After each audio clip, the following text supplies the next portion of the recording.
Already మా జాతకాలు case study చేసినట్టు చేశారు కదా, మళ్ళీ ఎందుకు చూడటం? నోరు మూసుకుంటావా? చేసిందంతా చేసి ఇప్పుడు జోకులేస్తున్నాడు.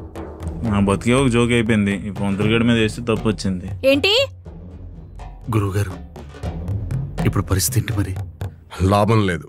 పోనీ నష్టమైన ఉందా? రేయ్, మరి లేకపోతే ఏంటమ్మా? నాకు తెలుసు ఈయన నెగిటివ్గా మాట్లాడతారని. నాకు తెలిసి ఈయన కూతురు కొడుకు ఈయనకి ఇష్టం లేకుండా లవ్ మ్యారేజ్ చేసుకున్నట్టు ఉన్నారు. అప్పటి నుంచి లవర్స్ ఇద్దరిని విడగొట్టడానికి జాతకం స్టోరీలు బట్టి కూర్చున్నాడు. రై నోర్మయ్, ఆయన గురించి నీకేం తెలుసురా? ఆ జన్మ బ్రహ్మచారి ఆయన. ఓహో, అదా మ్యాటర్. ఈయన లవ్ సక్సెస్ అవ్వలేదని అందరు లవ్ స్టోరీలో పుల్లలు పెడుతున్నారా? అక్షయ్, ఇంకో మాట మాట్లాడావంటే నరికి ఉప్పు పాత్రేస్తా.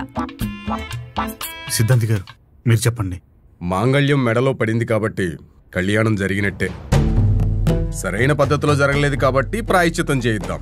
అంటే మన శాస్త్ర ప్రకారంగా పెళ్లిలో జరగాల్సిన తంతులేమీ జరగలేదు అంటే కన్యాదానం సత్యనామవ్రతం చేయలేదు కాబట్టి ఈ కళ్యాణం దృఢమైనది కాదు.